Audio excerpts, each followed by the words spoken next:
Hello, my name is Paul Parkinson. I'm a developer advocate at Oracle, and I'm going to walk you through a workshop on developing with Oracle and OpenAI, and the use cases are for the greater good. So first thing we will do is work on the setup. So the way I have the page laid out here, I have the documentation on the left-hand side, and once we get into the application, that will be on this left-hand side in the browser as well. And then on the right-hand side, I have the source code for the workshop. And at the bottom here, the terminal where the application is running. And so for most of the labs, uh, it's all one application that we're running. And so we'll be able to see that output here. Okay, so let's get started. Let's jump in with the setup lab. So in this setup lab, we are going to clone the workshop code. We're going to provision an Oracle database, and we're going to do that so you can use it locally. We're going to use a Docker container. We're going to install the SQL CL client, and so that's just for convenience of administering the database. We're going to run scripts in SQL CL to set up the database with the users, the Json duality feature, the feature where the database can run JavaScript and actually call out from the database.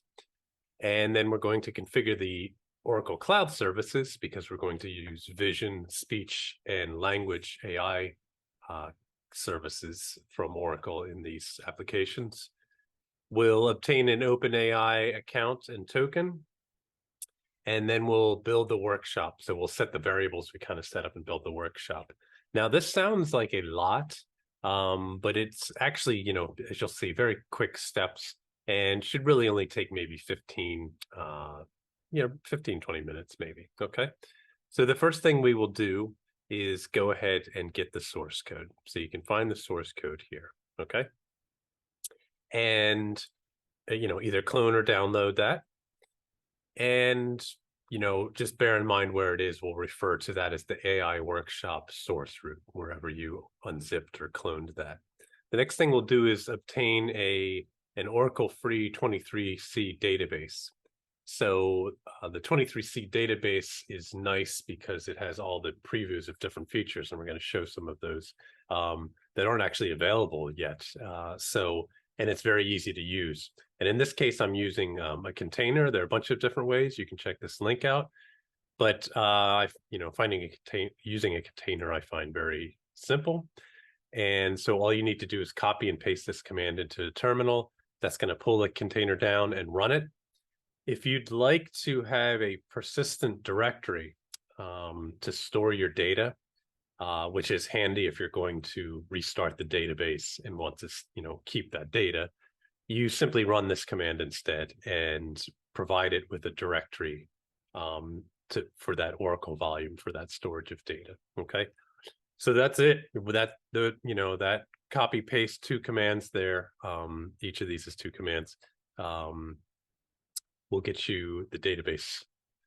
You can go ahead and check that that's running and update the password if you like. Next task is to download the SQL CL client. And so you can just download it from here, install it, and put it in your path for convenience. And then just test the login. So when you created the database here, whether you use this command or this command, you provided a password. And so you'll use that same password to log in here, of course. And that's just to verify that you can log in from SQL CL. We'll use that in just a minute to actually install the users, etc. I mentioned. The next task is to set up the config for your for access to the OCI, Oracle AI services. And that's actually very easy once you've created an OCI account, of course. You just need these two files, essentially. You need this config file that takes this format, and one of the files it refers to is just the key, the private key that you'll create, okay? And we'll go into how you do that in just a moment.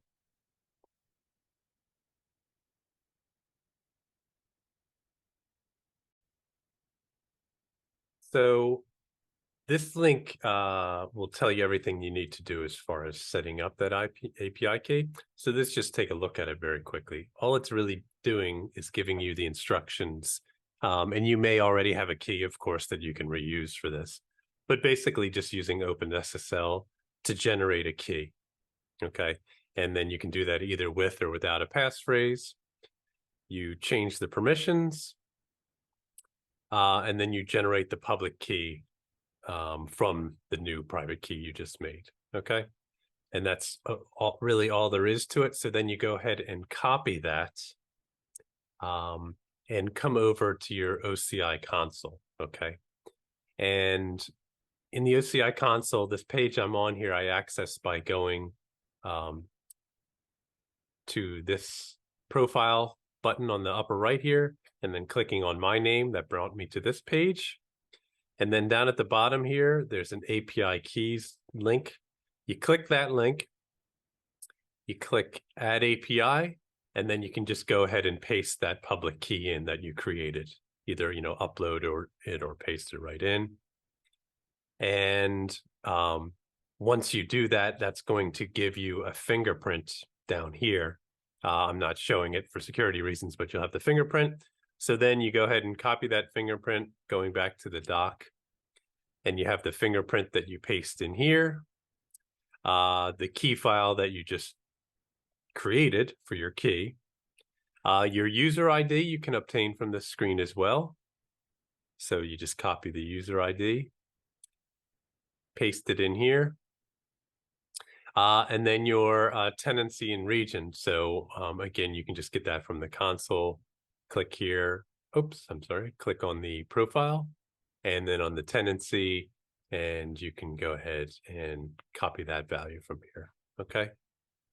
So then you've created the key and this very simple config file and placed it in this directory. You can put it in any directory, but this is generally the directory that's used, is this one here. Okay. And so that's all it takes to access all of your cloud Oracle AI services. Next thing is to obtain OpenAI key. You just go to their platform, subscribe, and then you'll go to this page to grab your API keys from there. Okay. And then the last thing we will do is provide this information to the application so it can use it. And so the unique feature we're going to show you is one of the unique features we're going to show you is the ability for the Oracle database to run JavaScript and to make calls out from the database. And to do that, since we're using the database in a container, we just need to set up the config for the container to know our host because it's going to be calling out to our host. And so to do that, it's very simple. You can issue this command to find out what the IP of your host is, and then go ahead and update the value in this file in the repo. And I'll go through all the files as well, but in the repo, you'll see the SQL directory and this file here. And so you'll go ahead and replace this IP address with the one that you got from this output. Okay, and that's, like I say, just so the database can access the application that we're running. Okay, then we'll just go ahead and run some of the scripts in the database. So we're going to log in as we did in task 2 using SQL CL. Just log in and then run these 3 scripts one by one in the shell, in the SQL CL shell. And that is to create the user, to create the conversation table. So we're creating a user with some special privileges and the ability to call out to the outside world. So we're providing an ACL here. And then the next thing we're doing is calling the conversation SQL. So that is creating tables to show a feature that I'll talk about more in just a moment when I show the application for Json duality. the ability in the Oracle database to access data both with JSON and with SQL, and complex relationships of those. So there's a very simple relationship here just to give you the idea, but you can develop very complex data models and access them both with JSON and SQL, which is very unique. Okay, so anyway, this SQL is setting that up. And then finally, the first file I was referring to, which is a stored procedure that is running JavaScript. So, and it's using a mechanism called a snippet. So even though I've created a store procedure, etc. here, we also have a tool where you can just write JavaScript and it drops it in. But you could just drop the JavaScript in the store procedure as I have done here. So you can see this is actually going to run within the database. And that's installing a store procedure that calls that. So the next thing we're going to do is just replace a couple values in this build run script. And that's so the application knows the OpenAI key config and the OCI config, okay? And then finally, we're going to run this using the build and run script here. And you'll see output such as you see in the terminal here below. And that's it. And that everything is set up for all of the lab 2, 3, 4, and 5, which I'm going to show you now. Lab 6, feel free to contact me. I do not have the source for this, and this does involve a mixed reality headset, but I'm more than happy to walk you through this. I will be posting code for this, but it's a little bit more involved. It's still fairly straightforward, but the first thing is, of course, you have this headset and you're setting up the application in Unity and things like that. Okay, so contact me for more information on that. And then finally, I'll be handing it over to Nacho to do lab 7, where he'll go into alternatives of OpenAI and show you details on that. So let's start to jump into the lab 2 and the application itself. So this is the application homepage, which if after you've started up as we did in setup, will be located at localhost 8080. And again, if at any time you need to get back to the documentation, this is the link, okay? And the documentation has the link to the source repo. So this link here, which you'll see throughout this demonstration, is your reference if you need to get back to the doc again. So lab 2 has a scenario where the user provides a question.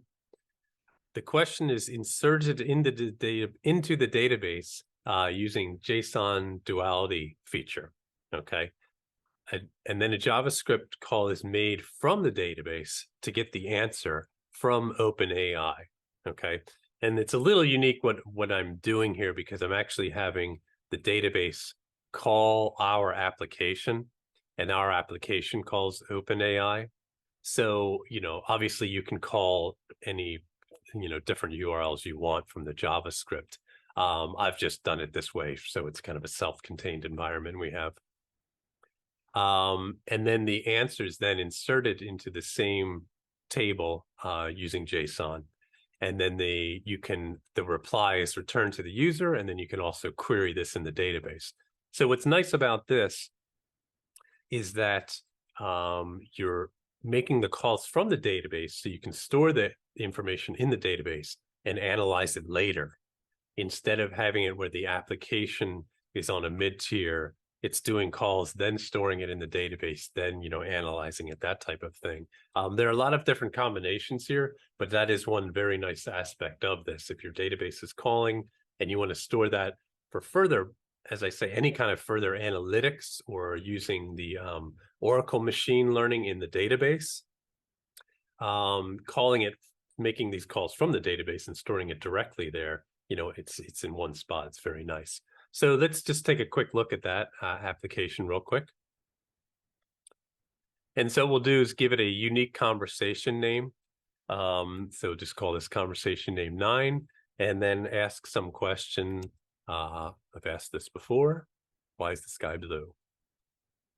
Okay. Then we see it's received the question. And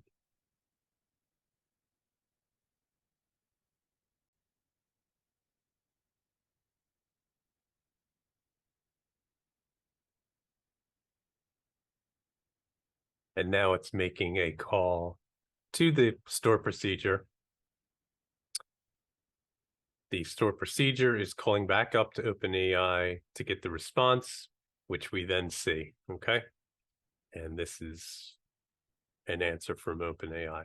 So let's look at the source a little closer. What I've done here is used one Java class for each of the use cases in our application, okay? And so there's some redundant code, but I thought it would be nice to break it down that way. You can, have a self-contained Java class for each of these use cases and take what you like. And I've deliberately, as you can see, I'm using raw HTML here. I've deliberately made the code very, succinct, very minimal.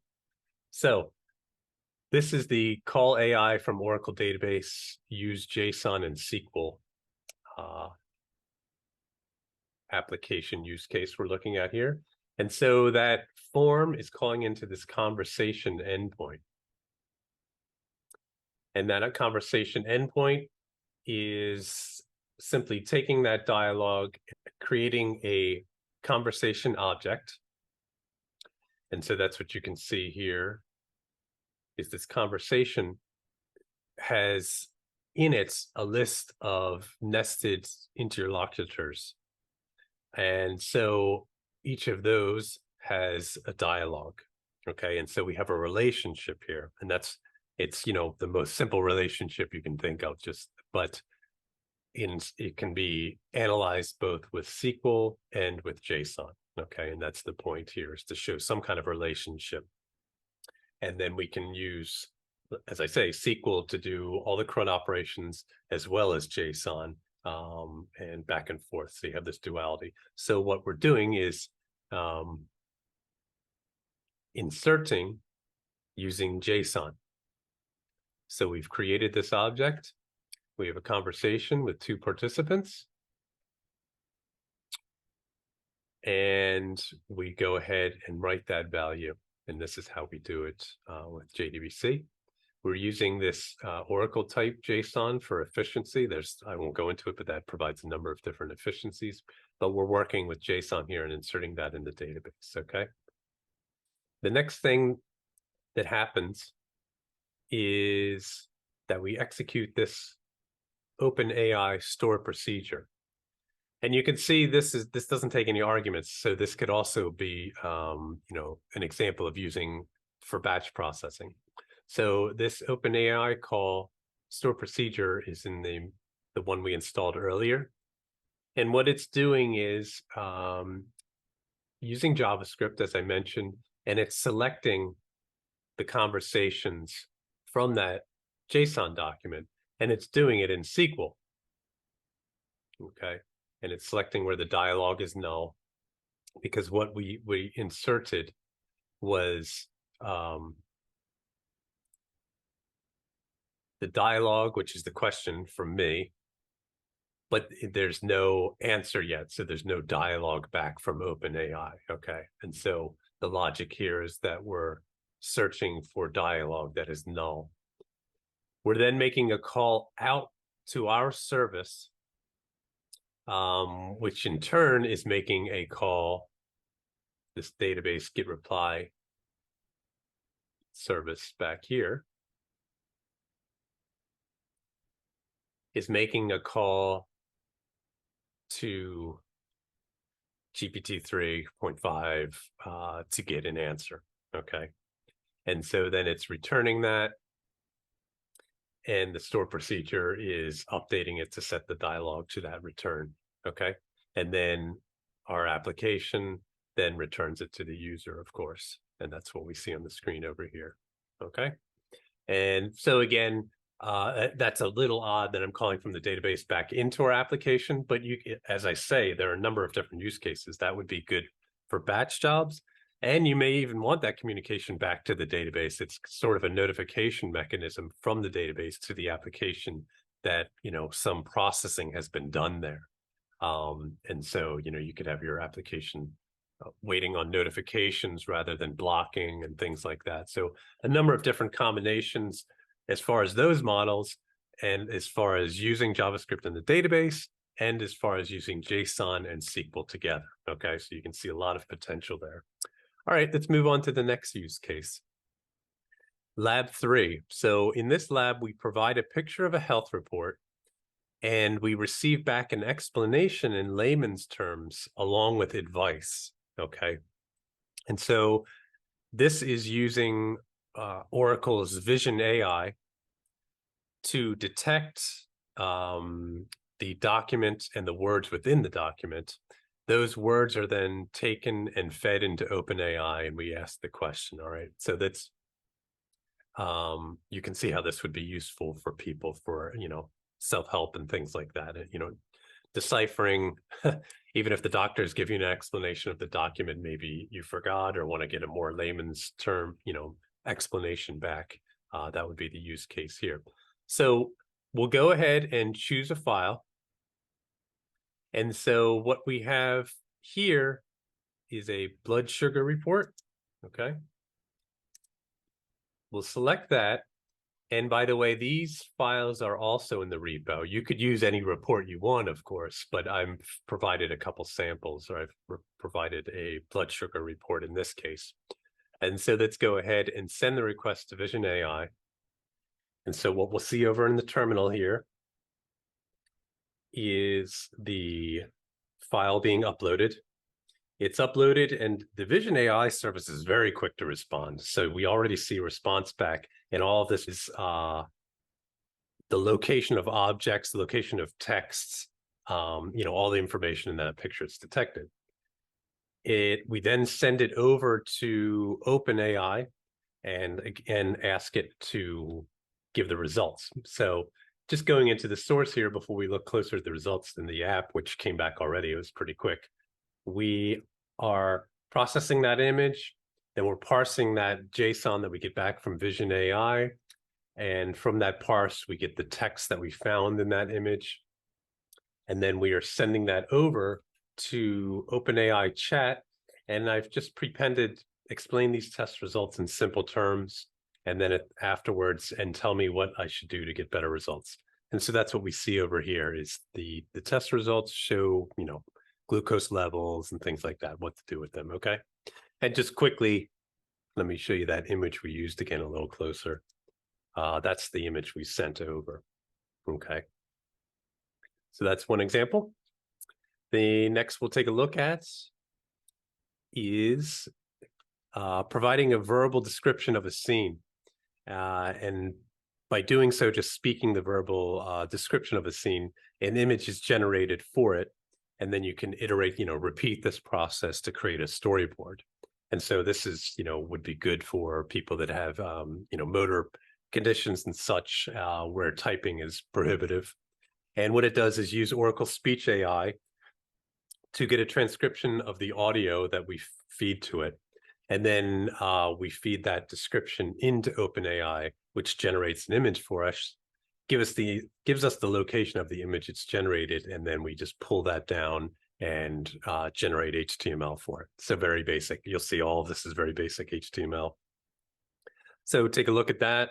And then I've just brought in some different aspects as far as the style of the image that can be generated. So for example, we could use digital art. Let's go ahead and click this, and I'll record a description real quick. I gave it 10 seconds. A man is stranded on a desert island.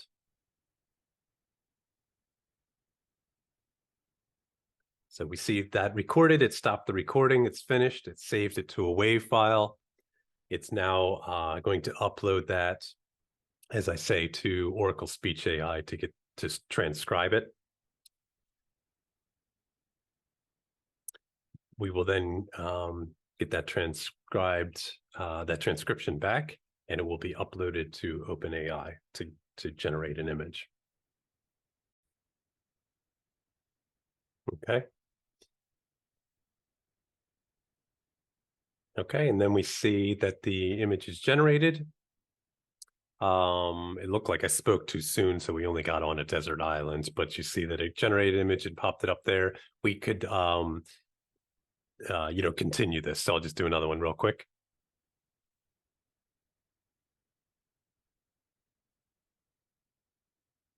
A man stranded on a desert island sees a ship in the distance.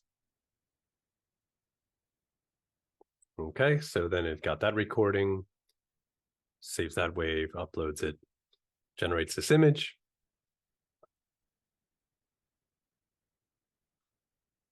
And we see this time I had the option to use only one line. So when we see the man on the desert island, you can see a ship kind of in the distance, okay? So let's go ahead and look at the next use case. Here we see we provide a picture and we receive a generated story with sentiment analysis based on the picture. So this is using Oracle Vision AI to extract the object detection of the picture. And then it takes the names of those objects and feeds it to OpenAI chat. That will generate a story. And then when we get the story back, we feed that story into Oracle's language AI to get any sentiment results. Okay, so let's take a look at that. So here we'll choose a file, choose a picture. This picture here is pretty good because it has a number of different objects in it. So we'll pick that. Okay, and then I just put a few options here to add on to it. So we could use, say that we want a story that's an adventure, or romantic, dystopia, documentary, that type of thing. All right, so we'll make this, we'll just choose an adventure for this. And so again, that's sending the request to Vision AI. We look at the source code while we're waiting, maybe.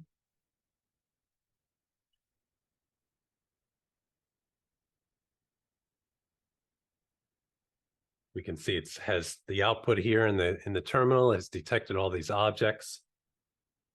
And you see when I parse it out, there's a chair, a fork, a wine glass, etc. That's fed up, and we get a story back from OpenAI. There was a person on a mission to find the ultimate treasure, a chair of legends, because there was a chair in the picture, right? It picked that up. And it goes on to tell the story. And then from that story, it finds sentiment. So there's a negative connotation or sentiment to what the spoon in the story, and a positive one for the wine glass. So if we read this through, we would see, what that is. Maybe we'll do a quick search on that, see what the spoon, a treacherous spoon. Okay. And that so has a negative sentiment. So that's another example. And with that, I will wish you good luck on the hackathon. Thank you so much for watching. Hello, my name is Nacho Martinez. I'm a data scientist advocate working for Oracle, and today I bring you a video that some people have asked on how you could deploy your own GPT model on Oracle Cloud Infrastructure. So that's what we're going to do today. I'm already logged into my OCI account, so the first step we're going to do is to create a compute instance. So compute generative AI, for example. I'm going to choose one of the available availability domains, and then a compute image that I really like, and you can choose any of these two, is either a marketplace image, which is really good for data science, and you can reuse it for other projects that you may have. Depending on if you're planning on using a GPU or a CPU, you may use one of these two. So you can use any of these two options, or just Ubuntu 22 or Ubuntu 20. They're also fine. I'm just going to create a Ubuntu 22 just to show you that you can install the GPTs independently of which operating system you're choosing. And you see here that I am almost up on my limits, but you shouldn't have this issue. Since if you choose the data science image from the marketplace, then you should either use an AMD processor or an Intel processor because they're optimized for that. So I'm just going to create a simple one. I'm going to choose a new virtual cloud network as well to not get any issues with connectivity.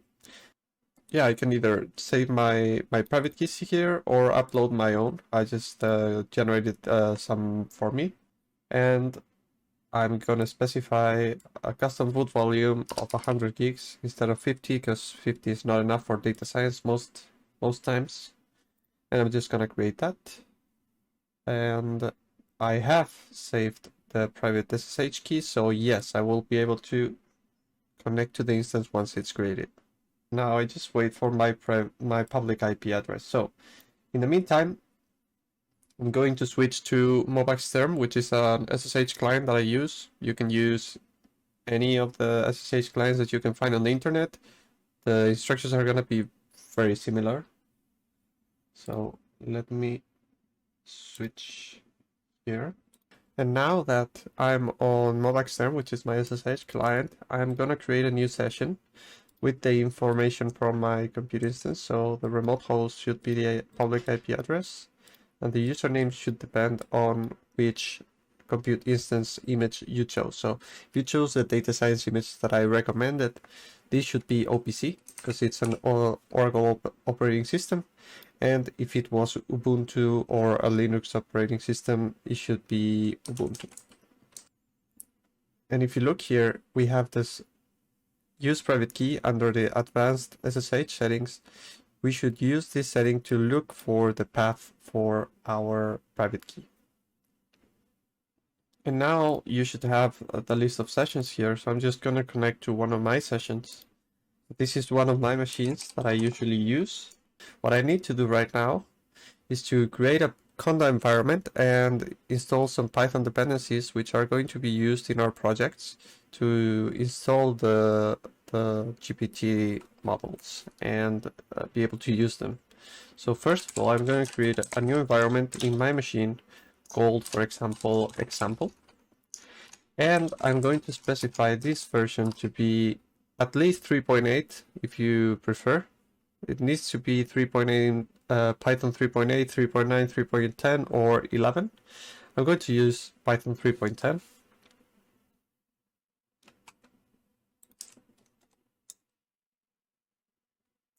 And after clicking proceed, now I can just activate my environment. And now that I'm here, if you choose, you see, for example, which Python and pip paths are being used. We are using the new environment that we just created, the example environment. So now what I need to do is to install the dependencies. I will do pip install nomic and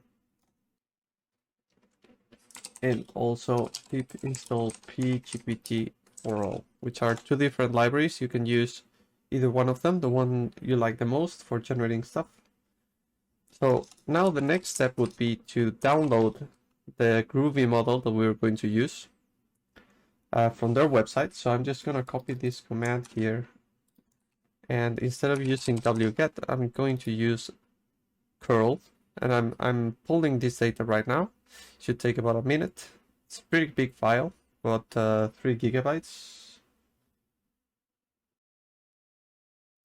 Okay, and now that I see that my model is downloaded, last thing I need to do is to download the repo with the examples and everything, and then just start using them. So for that, I'm just going to do a git clone of the repo.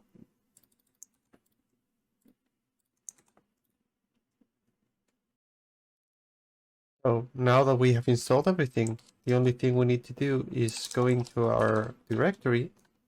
Okay, so now that we have installed everything, we have cloned the repository.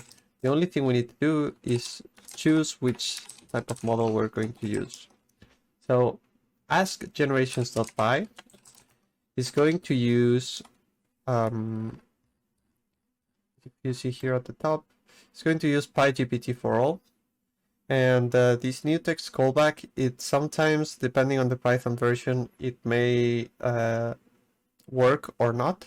So I really recommend using the other two, which are clearer. So you can either choose to try the ask generations.nomic. This file is going to load the model and start making predictions on some questions.